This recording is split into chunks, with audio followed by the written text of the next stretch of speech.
السلام علیکم ورحمۃ اللہ۔ سورہ مومنون کی کچھ آخری آیات رہ گئی تھیں، 18ویں پارے میں ہم ہیں، آیت نمبر 67 ہے۔ کفار مکہ کا اذیت ناک رویہ دن بدن بڑھتا جا رہا تھا۔ جب قرآن پڑھا جاتا تو اتنا شور و غل کرتے کہ کوئی سن ہی نہ پائے۔ تو اللہ تعالیٰ فرماتے ہیں کہ یہ اپنے آپ کو عذاب سے فارغ سمجھ بیٹھے ہیں، کیونکہ یہ کعبہ کے متولی ہیں، کیونکہ یہ حاجیوں کی خدمت کرتے ہیں اور کعبے میں جو دل چاہتا ہے کرتے پھرتے ہیں، راتوں کو قصے سناتے ہیں، ٹھٹھے کرتے ہیں، تالیاں سیٹیاں بجاتے ہیں۔ تو یہ اور حضور صلی اللہ علیہ وسلم کو بھی اتنا تنگ کیا کہ انہیں ہجرت کرنی پڑ گئی۔ تو نتیجتاً کیا ہوا، مکہ میں 7 سالہ قحط پڑا، لوگ مردار کھانے لگے اور لوگ پتے کھاتے۔ پھر حضور صلی اللہ علیہ وسلم کے پاس آئے، دعا کرائی، تو حضور صلی اللہ علیہ وسلم کی دعا سے پھر ان کا قحط ٹلا۔ پھر آگے آیت نمبر 96 بڑی خوبصورت آیت ہے سورہ مومنون کے اینڈ میں، کہ برائی کو اچھائی سے مارو۔ کہ یہ عادت ہے تو بڑی مشکل کہ برے کا جواب اچھائی سے دینا، لیکن انتہائی نیک بخت اور نصیبوں والوں کو نصیب ہوتی ہے کہ جانی جو دشمن ہوتا ہے نا، وہ جگری دوست بن جاتا ہے، کہ جب آپ اس کا وہ بار بار زہر نکالتا ہے اور آپ بار بار اس کے اوپر جو ہے وہ آگ برساتا ہے، آپ پانی ڈالتے ہو، وہ آگ برساتا ہے، پانی ڈالتے ہو، ایک ٹائم آتا ہے کہ وہ آپ کا متی ہو جاتا ہے۔ اور شیطانی وسوسوں سے بچنے کے لیے، ڈپریشن سے بچنے کے لیے ایک دعا بڑی پیاری آ رہی ہے، جو کہ اس وقت دور حاضر میں ہر وقت ورد زبان رہنی چاہیے، کہ اللہم انی اعوذ بک من ہمزات الشیاطین واعوذ بک رب ان یحضرون، کہ اللہ پاک ہمارے پاس شیطان آئیں، ہمارے ارد گرد آئیں یا ہمیں کچوکے لگائیں، اللہ تو ہمیں پناہ میں لے لے اور اس مردود کو دور کر دے۔ اب سورہ نور شروع ہو رہی ہے 18ویں پارے میں۔ آپ سب کو پتہ ہے کہ سورہ نور میں پردے کی آیات ہیں، عورتوں کے بارے میں کچھ بہت نازک پہلو ڈسکس کیے گئے ہیں۔ حضرت عمر فاروق نے فرمایا کہ اپنی عورتوں کو سورہ نور ضرور سکھاؤ، کیونکہ عورت کے پردے سے ہی ایک پاکیزہ معاشرہ جو ہے وہ اس کی بنیاد پڑتی ہے۔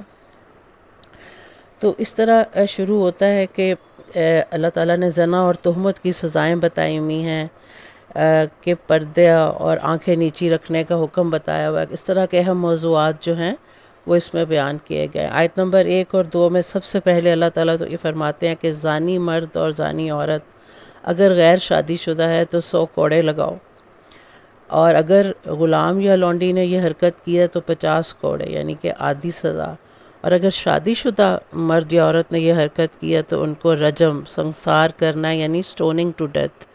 کیوں یہ زیادہ سزا رکھی گئی؟ کیونکہ ان دونوں کے پاس گھر میں اپنا پارٹنر موجود تھا، پھر بھی وہ انہوں نے باہر آ کے منہ ماری کی۔ اور اللہ فرماتے ہیں کہ جو زانی فطرت والے مرد ہوتے ہیں نا، وہ زانی فطرت والی عورتوں کی طرف ہی اٹریکٹ ہوتے ہیں۔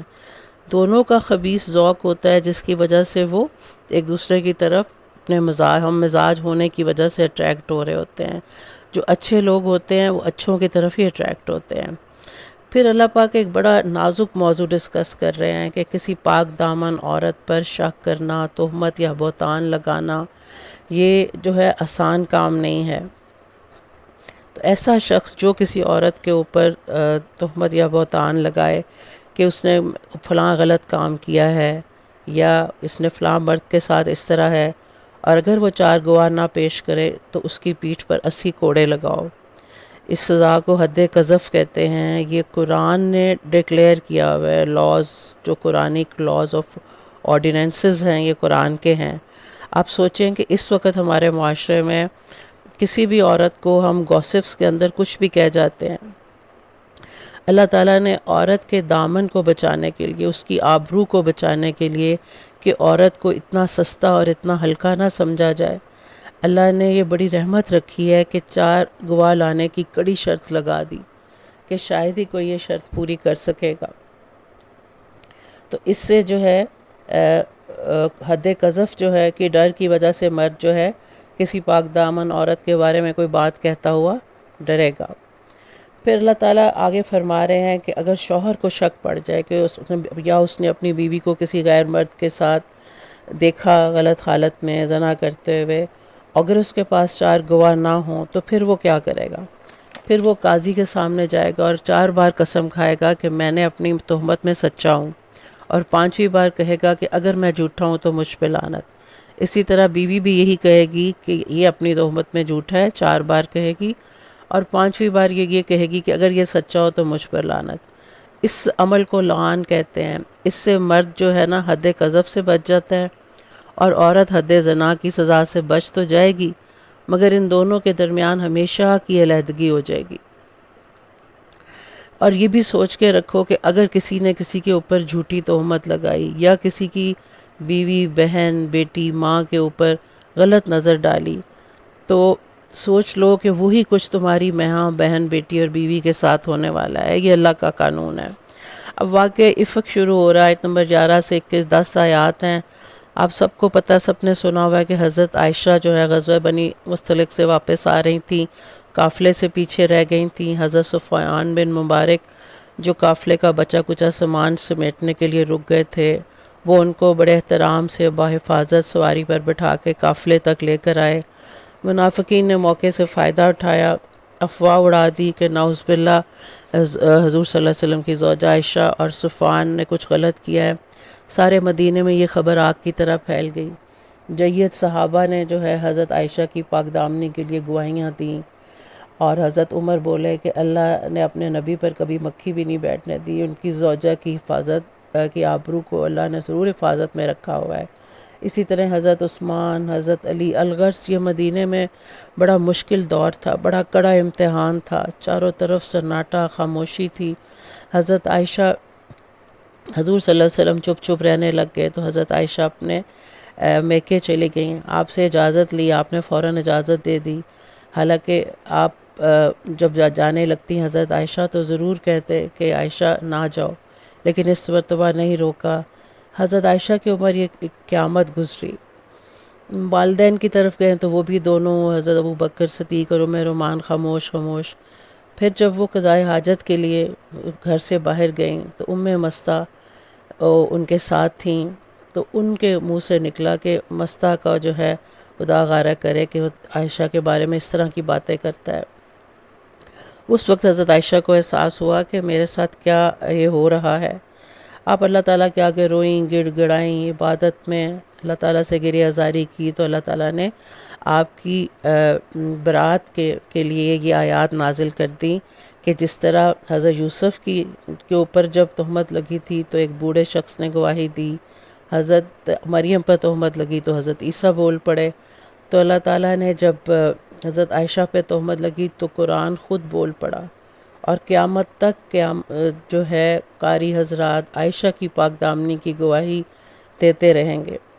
اس واقعے سے ایک زبردست صحابہ کی تربیت کا ایک گوشہ ملتا ہے، کیا کہ نیک گمان رکھو، سکینڈلز، پروپیگنڈاز، معمولی گپ شپ نہ سمجھو ان چیزوں کو۔ عورت کی عزت آبرو بڑی قیمتی شے ہے، اور عورت جو ہے وہ اس کی گود کو اللہ تعالیٰ نے ایسا بنایا ہے کہ وہاں پر نبیوں اور ولی جو ہے وہ پروان چڑھتے ہیں۔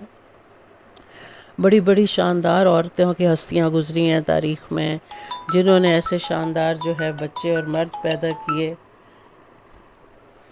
تو اس لیے ہمیشہ پازیٹیو سوچو، اور نیک گمان رکھو، اچھا سوچو، 70 بار اچھا سوچو پھر برا سوچو۔ اپنے دل کو جو ہے اس بندے کے بارے میں پازیٹیو چیزوں کے ساتھ سمجھاتے رہو اپنے آپ کو۔ معمولی گپ شپ سے بہتر خاموشی ہے یا تنہائی ہے، اور اپنی سوچ پر پہرے بٹھاؤ۔ اپنی سوچ کی جو ہے گندگی، اس کی غلاظت کو جو ہے معاشرے تک نہ پہنچنے دو۔ حضرت ابو بکر صدیق نے جو مستہ اور حضرت مستہ تھے، وہ ان کی بیوی کے یتیم بھانجے تھے، ان کا کوئی خرچہ پانی لگایا ہوا تھا، تو جب انہوں نے حضرت عائشہ کی تہمت میں حصہ لیا تو حضرت ابو بکر نے قسم کھائی کہ میں نے اب مستہ کو خرچہ نہیں دینا۔ اللہ تعالیٰ نے فوراً آیات نازل کی کہ جب نیکی کا ارادہ کرو تو اس نیکی کو چھوڑتے نہیں ہیں، اس کا خرچہ بحال کرو، قسم توڑو، کفارہ دو۔ اب استحزان بالبیوت، اللہ تعالیٰ ہماری اسلامک سوسائٹی کا ایک پورا سسٹم، ایک اسلامک ایتھکس جو ہے ہمیں بتائے جا رہے ہیں، اسلامک مینرزم بتائے جا رہے ہیں کہ گھروں میں داخل ہونے سے پہلے اجازت لو، خواہ دستک دو یا کال بیل بجاؤ یا آواز دو یا سلام کر کے یا کھنکار کے، اور 3 بار دہرانے پر اگر نہ جواب آئے تو واپس چلے جاؤ، دروازے پیٹنے کی ضرورت نہیں ہے۔ اب یہ ایک سسٹم جو ہے ہمارے پردے کے بارے میں 4 پہلو ہیں، 4 ڈائمنشنز ہیں پردے کی جو کہ ہمیں قرآن نے بتائی ہیں۔ سب سے پہلے آنکھ کا پردہ ہے کہ زناکاری کو، بے حیائی کو، فحاشی کو روکنے کا سب سے پہلا طریقہ تو یہ ہے کہ اپنی نظریں نیچی رکھیں، مرد بھی اور عورتیں بھی۔ اگر چلتے ہوئے نگاہیں نیچی رکھی جائیں اور ضرورت کے تحت صرف ایک نظر ڈالی جائے اور پھر نظریں نیچی کر لی جائیں۔ اسی طرح موبائل کا بھی ہے کہ موبائل کے اندر بے حیائی جب دیکھی جائے تو فوراً اسکرین چینج کر دی جائے۔ آواز کا پردہ یہ ہے کہ عورت جو ہے وہ نامحرم کے ساتھ سخت لہجے میں بات کرے تاکہ اس کے دل میں کوئی نرم گوشہ نہ پیدا ہو، اور گھر سے باہر نکلے تو بڑی چادر کے ساتھ نکلے، چہرہ چھپا کر نکلے، ورنہ کم از کم کچھ علماء آسانی دیتے ہیں کہ چہرے کی ٹکیاں بغیر میک اپ کے تھوڑا سا بس چہرہ نظر آتا رہے۔ پھر گھر کے اندر عورت کس طرح رہے گی، اگر ایک اور ڈائمنشن بتائی جا رہی ہے کہ محرم ماں باپ بھائی وغیرہ ان کے سامنے سر اور سینہ ڈھانپ کے دوپٹے سے اچھی طرح فگر کور کر کے رکھے گی، اور نامحرم کے سامنے جو ہے ضروری بات اگر کرنی پڑے تو بس وہی کرے گی۔ اب گھر میں داخل ہونے کے آداب بتائے جا رہے ہیں کہ گھروں میں آنا جانے کا کیا حساب ہوگا۔ جب کسی کے گھر میں بھی داخل ہوں تو آواز دیکھ کے بیل دے کر آئیں، جب کسی کے کمرے میں داخل ہوں تو نوک کر کے آئیں، اور جو چھوٹے بچے اور جو ملازم ہیں وہ آ جا سکتے ہیں، لیکن جو بالغ ہیں اور جو بالغ بچے اور بڑے ہیں وہ اجازت لے کے آئیں گے، خاص طور پر جو سونے کے پرائیویٹ اوقات ہوتے ہیں کہ صبح فجر سے پہلے، دوپہر کو ظہر کے بعد قیلولہ، اور شام کو عشاء کے بعد، ان اوقات میں احتیاط کی جائے گی۔ کسی کے گھر میں اگر انہوں نے آپ کو اپنے گھر میں داخل ہونے کی اجازت دی ہوئی ہے یا اپنے گھر کی چابیاں آپ کو دے کر گئے ہوئے ہیں تو وہاں بھی آپ آ جا سکتے ہیں۔ کھانا کھانے کے بارے میں احکامات تھے کہ بھی کسی کے گھر سے کچھ نہیں کھانا، تو اس کی اجازت دے دی گئی کہ جو آپ کے جان پہچان عزیز و اقارب ہیں ان کے گھروں میں آنا جانا، کھانا پینا حلال ہے، بشرطے کہ وہ دعوت دے اور ان کو تکلیف نہ ہو رہی ہو۔ البتہ پبلک پلیسز میں جو ہے کھلے، وہاں پر آپ بغیر اجازت کے آ جا سکتے ہیں۔ اب یہ پورا مینول، ایک سسٹم ہمیں بنا کے قرآن نے دکھایا ہے کہ کس طرح عورتیں اور مرد کسی دوسرے کے گھروں میں آنا جانا، کسی کے جو پرائیویسی کے اندر انٹرفیئر کرنا، اس کو قرآن جو ہے بڑے اچھے طریقے سے اس کو ایکسپلین کرتا ہے۔ اب یہاں پر ایک آیت ہے کہ اپنی زینت نہیں دکھانی الا ما ظہر منہا، یعنی کہ جو خود بخود ظاہر ہو جائے۔ اب آپ نے تو اپنے آپ کو کور کر لیا ہے، اب آپ کی باڈی کی فگر کہ آپ لمبی ہیں، آپ چوڑی ہیں، آپ موٹی ہیں، اس طرح کی چیزیں نہیں چھپ سکتی، اور ڈھیلے ڈھالا لباس پہنا ہو تاکہ جو چیزیں آپ کی حد ہے چھپانے کی، یا آپ اپنی لمٹ میں چھپا سکتی ہیں ان کو ضرور چھپائیں۔ بہرحال زینت، میک اپ، بال بنانا، زیور وغیرہ، شوخیلے ٹائٹ لباس، یہ اپنے شوہر کے لیے اس میں کوئی حرج نہیں ہے۔ اب دیکھتے ہیں کہ عورت کی آواز، عورت کے زیور کی جھنکار کا بھی پردہ ہے۔ آج کل جو بے حیائی اور فحاشی کا جو طوفان بدتمیزی مچا ہوا ہے، زنا کی روک تھام کے لیے قرآن ایک اور حکم دیتا ہے کہ نکاح کو عام کرو، نکاح آسان کرو، زنا مشکل کرو۔ نکاح آسان کیسے ہوگا کہ کم خرچ ہو نکاح، اور بر وقت ہو، اور مسجد میں ہو، بابرکت ہو، کم سے کم خرچہ ہو اس پہ، رسومات اور لین دین یعنی کہ زیادہ کر کے دکھانا دینا اور دوسرے کو نیچا دکھانا، تکاثر تفاخر نہ ہو اس کے اندر، تو اس سے جو ہے زنا کی روک تھام ہو سکتی ہے، اور دونوں خاندانوں کے لیے جو ہے باعث الفت اور احترام ہوگا ایسا نکاح۔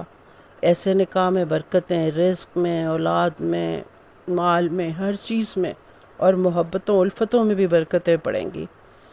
اور اللہ تعالیٰ فرماتے ہیں کہ اگر ایک نکاح نہیں تو مزید شادیوں کی بھی اجازت رکھی گئی ہے۔ اگر کسی مرد کے اندر خواہش پیدا ہو تو وہ برابری کے ساتھ کر سکتا ہے، بلکہ لانڈی رکھنے کی بھی تب اجازت تھی جب جنگوں کے زمانے تھے، تو اگر حق مہر کی گنجائش نہیں ہے تو لانڈی رکھ لو، اگر تب پھر بھی تنگ دست ہو تو روزے رکھ لو، اس سے شہوت ختم ہو جائے گی۔ ابو سفیان مکے میں لانڈیوں سے پیشے کرواتا تھا، اس کی بھی ممانعت آ گئی کہ انہیں مجبور نہ کرو۔ آخر میں سورہ نور میں آیات آ رہی ہیں، ان کو آیات نور کہتے ہیں، اس کی وجہ سے ہی سورت کا نام سورہ نور رکھا گیا ہے۔ اللہ تعالیٰ نے زمین و آسمان کے نور کو ایک حسین تمثیل سے سمجھایا ہے کہ اللہ پاک ایک نور ہیں، اور انہوں نے قلب مومن کے اندر ایک طاق رکھا ہوا ہے، اور اس طاق میں یہ نور چھوٹا چھوٹا جو ہے چھن چھن کے اس کی روشنی آ رہی ہے، اور اس کے ارد گرد سینے کو اللہ تعالیٰ نے اس زجاجہ یعنی شیشہ یا اس کے کور کی طرح اللہ تعالیٰ نے اس چراغ کو رکھا ہوا ہے، اور یہ چراغ جو ہے، یہ چراغ زیتون کے تیل سے جلایا جاتا ہے، یعنی کہ جب اس کو باہر سے زیتون کا تیل جو ہے صاف شفاف ہوتا ہے، بے دھواں ہوتا ہے، ذرا ذکر کی حرارت ملے تو بھڑک اٹھتا ہے، اسی طرح ہی قلب مومن جو ہوتا ہے اس کا نور اندر سے ہلکا ہلکا چنگاری کی طرح سلگتا ہے، اور جیسے ہی باہر سے ذکر سے اور استاد کامل کا نور جو ہے اس کے ساتھ ملتا ہے تو وہ نور علی نور ہو جاتا ہے، اور پھر وہ نور جو ہے سیرت نبوی کی روشنی کی طرح جو ہے چاروں طرف مشرق و مغرب میں پھیل جاتا ہے، اور قیامت تک جو ہے اس کی روشنی چھن چھن کر پھیلتی رہتی ہے۔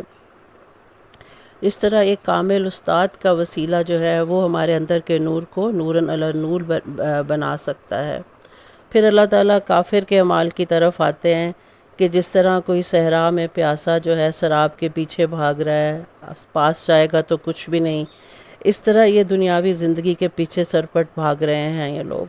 اور یا دوسری مثال یہ کہ کوئی بندہ سمندر کے اندھیرے میں کھو گیا، موجوں کا بھی اندھیرا ہے، اوپر کالے بادل ہیں، پھر اوپر کالی رات ہے، ہاتھ سجائی نہیں دے رہا، اور یہ جو ہے کھو گیا ہے، گم ہو گیا ہے، رستہ کھو گیا ہے یا بھٹک گیا ہے۔ اللہ فرماتے ہیں کہ کافر کے اندر کے اندھیرے جو ہیں اس کو قلبی طور پہ نابینا کر چکے ہیں، جس طرح آج کل کے ہم مسلمان نما لوگ ہیں کہ حق کو پہچانتے ہوئے بھی نہیں پہچانتے۔ دنیا کی چکا چوندھ نے، باہر کی روشنیوں نے من کی دنیا جو ہے وہ اندھیر کر دی ہے۔ اللہ تعالیٰ قدرت کی نشانیاں بتا رہے ہیں کہ دیکھو کس طرح کے جاندار مخلوق بنائی ہیں، کوئی 2 پاؤں والے، کوئی پروں والے، کوئی 4 پاؤں والے، کوئی رینگنے والے، کوئی جو ہے یہ اللہ کی کاریگری ہے، ایک سے بڑھ کر ایک شاہکار موجود ہے، عقلیں دنگ رہ جاتی ہیں۔ اللہ تعالیٰ فرماتے ہیں کہ منافقین کی ایک اور نشانی تھی کہ حضور صلی اللہ علیہ وسلم سے فیصلے کرواتے ہوئے کتراتے تھے۔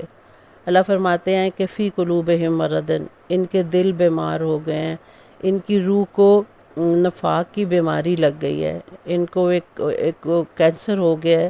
اس طرح کا کینسر ہے کہ یہ حضور صلی اللہ علیہ وسلم کے فیصلوں پر اطاعت نہیں دکھاتے، خود سپردگی نہیں دکھاتے۔ اگر یہ کامل اطاعت کرتے تو ان کو یہ بیماری نہ آتی۔ اللہ تعالیٰ ہمیں بھی اس سے بچائے۔ مسلمانوں اور مومنوں سے آگے فتوحات کے وعدے کیے جا رہے ہیں کہ اللہ ضرور خوف کو امن سے بدلے گا، کہ ایک عورت یمن سے شام تک اکیلی سفر کرے گی اور اس کو کسی کا بھی خوف نہیں ہوگا۔ کمروں میں، حجروں میں آنے جانے کی اجازت پھر سے دہرائی جا رہی ہے کہ مقررہ اوقات میں جب انسان لیٹا ہوتا ہے، کوئی سطر پر نظر نہ پڑے، تو اسلامک شرعی ایٹیکیٹس بتائے جا رہے ہیں کہ ہمارا اسلام اخلاقیات کی اوج پر ہے، کہ ہر پہلو زندگی کو مد نظر رکھتا ہے۔ یہ بوڑھی عورتیں اگر نکاح کی حاجت نہیں تو پردہ کم کر سکتی ہیں، بشرطے کہ زوائش نہ کریں۔ اسی طرح معذور افراد جو ہیں ان کو جمعہ اور جہاد سے چھوٹ ہے، اور دوسروں کے گھروں میں آنا جانا، ملنا جلنا، اس میں کوئی حرج نہیں ہے۔ خالی گھر میں داخل ہو تو سلام کر کے داخل ہو تاکہ برکت و رحمت حاصل ہو اور شرور جو ہیں شیطانی شرور سے بچا جا سکے۔ پھر اللہ تعالیٰ ایک اور حکم دے رہے ہیں کہ مشاورت، کہ آپس میں ہمیشہ مشورہ کرو، میٹنگ کرو کسی بڑے اہم کام سے پہلے، اس میں برکت رکھی گئی ہے۔ حضور صلی اللہ علیہ وسلم کو عام انسانوں کی طرح آواز دے کے نہ پکارو، یہ بے ادبی ہے، اور یہ وہ بارگاہ ہے جہاں فرشتے بھی اجازت لے کر آتے ہیں، اور چپکے سے مجلس میں سے کھسکنا یہ بھی ایٹیکیٹس کے خلاف ہے۔ اور آخر میں جو ہے ہم سورہ نور کے اینڈ میں ہم یہ بات ضرور کریں گے کہ موبائل فون پر جو ہے آج کل زنا کا اڈا بن گیا ہوا ہے. یہ فحاشی بے حیائی کی وہ چابی ہے جو کہ ہر بچہ جو ہے آسانی سے لگا کر اس پر انٹر ہو جاتا ہے. ہماری انگلیوں کے ٹچ سسٹم کے اوپر ہمارے پوروں کے ٹچ کے اوپر زنا ہے, ہماری ہتھیلی پر زنا ہے. ہمیں اس وقت جو ہے اپنے آپ کو اور اپنے بچوں کو اس چیز سے بچانا ہے, اور اس کے لیے ایک ہی طریقہ ہے کہ بچوں کو زنا سے نفرت دلائی جائے اور ان کے اندر یہ عادت ڈالی جائے کہ بیٹا اچھی والی ایپس دیکھو. آج کل ڈیٹنگ کی ایپس آ گئی ہیں, بے حیائی کی ایپس آ گئی ہیں. تو شیطان جو ہے وہ عورت کو مرد کو ننگا کر کے دکھاتا ہے, امیجن کرواتا ہے کہ یہ نیکڈ ہوگی تو کیسی لگے گی. تو یہ چیزیں اپنے بچوں کو سمجھائی جائیں کہ بیٹا جیسے ہی اس طرح کی کوئی ایپ, کوئی اس طرح کا سین آئے تو فوراً موبائل کو چینج کرو اور اس کو اچھے مقصد کے لیے استعمال کرو. سورہ فرقان شروع ہوتی ہے, یعنی کہ حق اور باطل اور کو چھانٹی کرنے والا قرآن آ گیا ہے, اور صاحب قرآن یعنی حضور صلی اللہ علیہ وسلم یہ بھی حق اور باطل کی چھانٹی کرنے والے ہیں, کیونکہ ان کے پیش نظر صرف ذات حق ہے اور باطل کے ساتھ جو ہے ان کے آگے نہیں ٹھہر سکتا. معرفت حق کا نور جو ہے ایک اسٹرانگ اورا ہے, اس کا ایک اسٹرانگ میگنیٹک فیلڈ ہے جو کہ سب کو اپنے روب میں لے لیتا ہے, اور لوگ جو ہیں اس مومن کے آگے زیادہ دیر نہیں ٹھہر سکتے. پھر اللہ پاک کفار سے مخاطب ہیں کہ تمہارے بت تو خود ہل نہیں سکتے. حضور صلی اللہ علیہ وسلم کو کبھی کہتے ہو کہ یہ خود قرآن بنائیں گے, وہ تو نبی امی ہیں, 40 سال سے تم جانتے ہو, یہ الزام کیسے لگا دیا. پھر یہ کہ جو کفار فرمائشیں کرتے ہیں طرح طرح کی کہ سونے چاندی کے خزانے اتار کے دکھاؤ, اللہ فرماتے ہیں دنیا امتحان کا ہے, ہاں جنت میں تمہیں یہ خزانے ضرور ملیں گے. دوزخ کو اللہ فرماتے ہیں کہ یہ حساس ہے, بڑی سینسٹیو ہے دوزخ, یہ عقل و حواس رکھتی ہے, اپنے شکار کو کافر کو خوب پہچانتی ہے, اور جہاں پر وہ ان کو زنجیروں میں جکڑے گی اور نہ ان کو موت آنے دے گی اور نہ ہی نجات دے گی. اللہ تعالیٰ کافروں نے ایک اور اعتراض کیا ہوا تھا کہ قرآن اکٹھا کیوں نہیں آیا جس طرح تورات اور انجیل آئی تھیں. تو اللہ فرماتے ہیں تھوڑا تھوڑا نازل ہونے میں, تنزیل میں بڑے راز ہیں کہ اکٹھا اس طرح نازل ہوتا تو عمل کرنا مشکل ہو جاتا. تھوڑے تھوڑے حکم آتے گئے, ساتھ ساتھ عمل ہوتا گیا, اور موقع محل کے مطابق ڈھارس اور تسلی ملتی گئی, اور ساتھ ساتھ ہدایات ملتی گئیں, اور نبی پاک کے زبان مبارک سے بذریعہ کلام جو یہ نازل ہوا ہے تو اس سے آپ کے لب و لہجے سے اور اس حالات کے ماحول کے مطابق زیادہ اچھی بات سمجھ میں آتی تھی. وآخر دعوانا ان الحمد للہ رب العالمین. انشاءاللہ کل ہم سورہ فرقان مکمل کریں گے. جزاک